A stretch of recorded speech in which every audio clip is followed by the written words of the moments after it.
Welcome, lovely listeners, to Soul Stirred, stories of growth and the human experience. I'm Emily Garcia.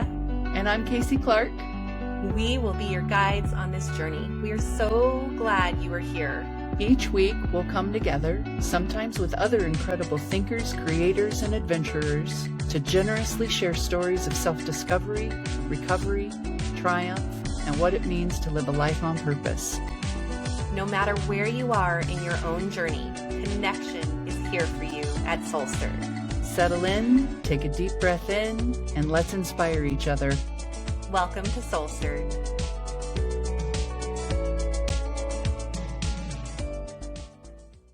I'm in a Toastmasters club that I joined about 2.5 years ago. At the time, I wanted to just get more confident and learn how to be a better public speaker. I wanted to do more workshops and more public speaking, but I didn't really know exactly where that would go or what it would look like for me. So I joined this Toastmasters club, and over the last couple of years, it has really become a very special place for me. Partly because, of course, I'm growing, but also because of other people who are in the club. There's something about doing something that's challenging and doing it with other people that makes you grow together. So the club is made up of people. There are some people who've been in it or in Toastmasters for a long time. And then there are people who are new and newer than me, much newer than me. But it's a really cool experience of being able to get up and talk and then also give feedback to people, because giving feedback and getting feedback is really hard, but it's something we should all be practicing. So a couple of months ago, I'm at a Toastmasters meeting and I sat next to Brian. Brian has been in the club for a while. I don't know how long, but he did a TEDx talk. I don't know, sometime in the last decade. Well, another member of our club sent it out to everyone in October, and I left it unread on my email. I really want to watch it, but I wasn't finding the time to do it. So finally, right before this meeting that I'm talking about, I watched his TEDx. That day I get there and I said, Brian, I watched your TEDx. It was really good. And then I had a moment of self-disclosure. It's the kind of thing, like, I don't always want to say things out loud, because once I do, I'm going to be held accountable in some way. I'm guessing you can relate to that experience. But I said, Brian, I really want to do a TEDx talk someday.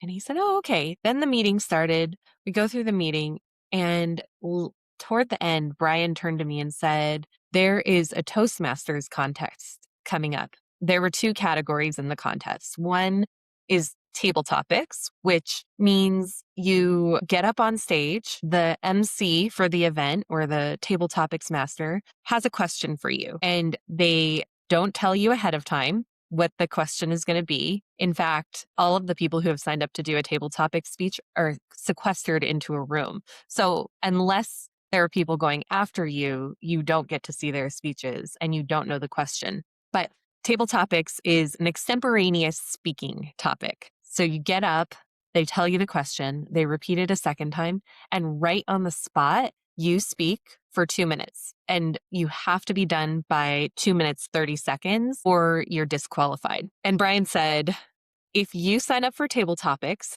I will sign up for the international speech contest. And the international speech contest is a prepared speech. So you do know what you're going to talk about, and it's 5 to 7 minutes. I had this immediate, like, oh no, I told him what I want to do, and now he's challenging me. He's holding me accountable in the way that I knew he would. But I said, okay, not totally sure that I was excited about it, but I knew that the challenge would be good for me. So I signed up for the table topics contest. Then at the end of February, I go and I compete. Brian competes in his category. I compete in mine. My friend Kay, who recently joined my club, comes to support us, and it's a lot of fun. Well, I won. I got first place in my category. There were different groups, and there would be a first place winner and 3 different groups for table topics. So those 3 groups end up advancing to go to the division level. I'm excited, but to be honest, there's a part of me that's like, well, this is kind of like when your kid is in a sport and they go to playoffs and you're going, oh, That's great. I'm really glad you won, but that now means more of a time commitment. So it's a mixed bag. I'm really excited and so proud that I won. In fact, I come home and the certificate they gave me, I hung it up next to my desk so that I could see it every day. But I'm also like, well, where is this going to go? And is it going to be a huge time commitment? And maybe some of that was a little bit of fear. Like, okay, I've won. What if I don't do very well in the next one, but I feel more pressure to do well? But I go to the next level on March 28th. On that day, I was not the first person to speak. In fact, out of the three who had advanced to that level, I was the third one to talk. So I was sequestered in the room, didn't get to hear another table topic speech. So had no idea how they did, but felt like no matter what, it's going to be fun. And I'm going to go into this enjoying myself. And if I take third place, I still have done something totally outside of my comfort zone and challenged myself, and I still succeeded to get to that level. So I do my table topics speech, and in the end, I get first place again. Very cool, right? Again, I have that moment of like, this is so cool. I'm so proud. But that means I'm going to the next level. For table topics, the final level is a district contest, which is at the annual conference for table topics. And that's coming up on May 1st. I'm very excited, and it feels like playoffs again for my kid and feeling pressure. But I know if I go into it and I have the same kind of mentality, like I'm just going to have fun, I'm going to be challenged, I'm going to grow from the experience, then it doesn't really matter how I place. There is something in psychology called inattentional blindness. It basically means that our brains cannot process all of the information that's coming at us constantly. I've heard these crazy numbers and I couldn't tell you what they are, but it's something like there are billions of bits of information every single second, but our brains can only process a tiny, tiny percentage. It's something like 100 bits out of the billion. So what that means in real life is there are always things going on, but it's what we choose to focus on that we remember. If you choose to focus on having fun, you're going to find ways to have fun. If you choose to focus on finding the little glimmers, glimmers are like these tiny moments of beauty in life, you will find glimmers. And the opposite is true. If you focus on the world is unsafe, it's bad, people are bad, you will find that to be true because we just can't process everything. And our brains want us to tell them what we want to take in. If you've ever heard the idea that I never see yellow cars, but as soon as you say that, because you've gone, I don't see yellow cars, you're thinking about yellow cars, and then you see yellow cars everywhere. I've done that exact thing. But if we aren't intentional about what we're focusing on, we can get really comfortable. And when we're comfortable, we're not growing. I know that in my life, there was a time early in my early adulthood when things were really good. I mean, I didn't have a lot that was like happening that was worrisome or caused me a lot of stress, and I was comfortable. But then when bad things have happened, like when I went through a divorce, and my entire identity, it felt like it was like in a snow globe, shaken up, and I didn't know where it was going to land. I was forced to get uncomfortable, which meant that I had to grow. I had to start to learn, who am I and what do I want? I had to turn off that inattentional blindness. Well, maybe not turn it off. I just had to decide, what am I going to focus on? Because if we aren't choosing what we're focusing on, we will naturally seek whatever is physically, emotionally, psychologically comfortable, and then we're not growing. There's a book called The Happiness Advantage.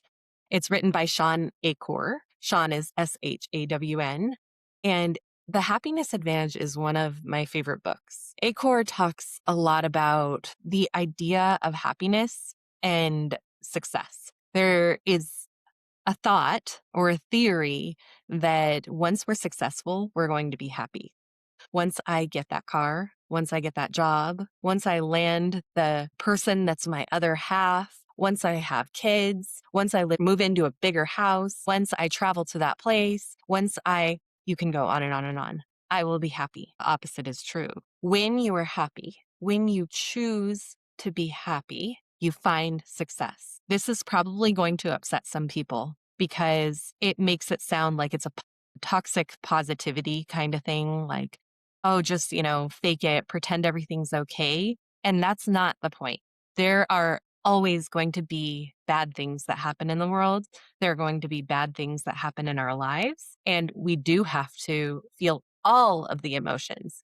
We can feel sad, irritated, angry, hurt, jealous, and we have to allow ourselves to also feel the positive emotions, which I know firsthand a lot of people tell me they feel guilty about. How can I feel happy? How can I enjoy my life when things are not okay in the world? But we have to choose it.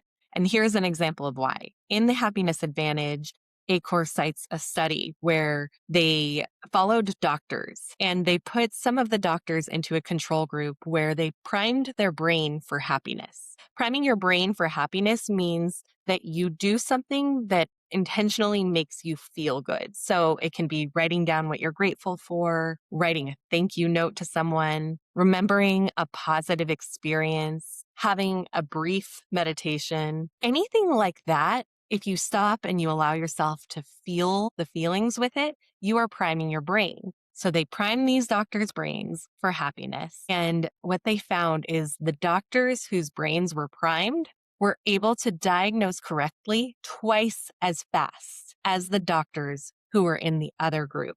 They also found that the doctors who focus on priming their brain and doing something that feels good before seeing patients were much more creative.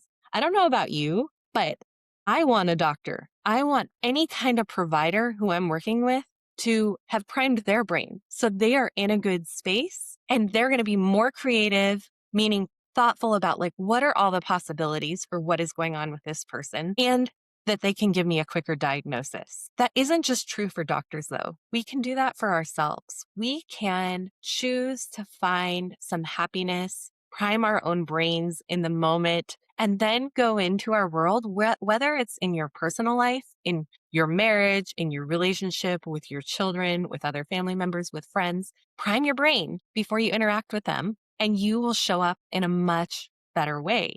It's true at work too. So go back to that first day when I am walking into my very first contest. That morning, I sat on my couch and I set a 5-minute timer on my phone. I sat there and I took some long, slow inhales and exhales, and I visualized myself up on the stage, just having fun. A thing happens in my body when I do that kind of thing, maybe 2 or 3 minutes in. I don't know because my eyes are closed and I'm not seeing the clock.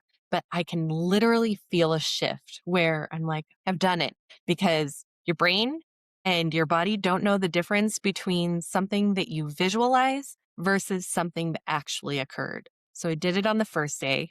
And then I thought, you know what?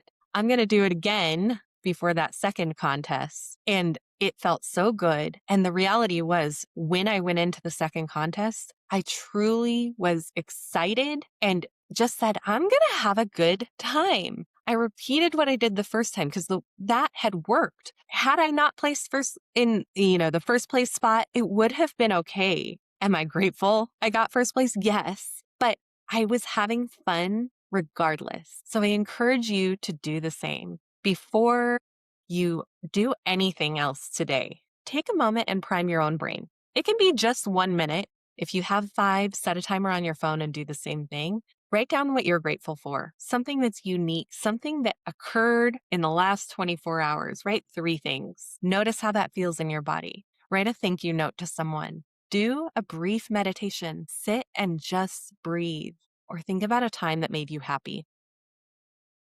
Have a great day. Are you looking for hope, healing, and real connection on the journey through sex addiction or betrayal trauma? LitPath is inviting you to join us June 25th to 27th in Nashville for the CSBD Hope for Healing Conference, the nation's leading event focused on awareness, recovery, and reducing stigma.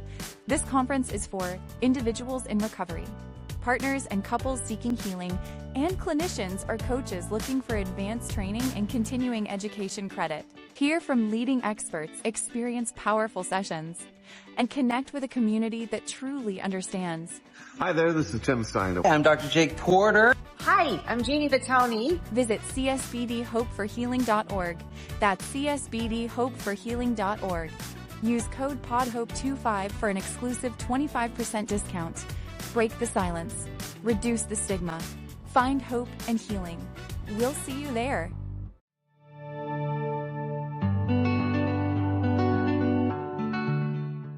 Stirred listeners, thank you so much for joining us today as we bring you stories of growth in the human experience. We appreciate you, and we have a request for you. If you will, take 30 seconds to do these 3 things for us. 1, follow or subscribe to Soul Stirred Podcast. This makes sure you never miss an episode and helps us to make sure you never miss an episode. Head over to your preferred platform, click the Soul Stirred Podcast show page, and click the plus sign or the follow button. Second, we'd love it if you could give us a 5-star rating while you're there. Finally, choose your favorite episode and share it with a friend. We are so grateful to all of our listeners for your continued support helping Soul Stirred grow and ultimately inspire others through authentic connection.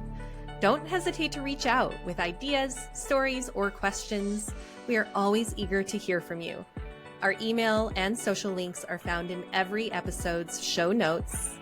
Until next time, keep stirring your soul and embracing your journey. Take good care of yourselves and of each other. Bye-bye.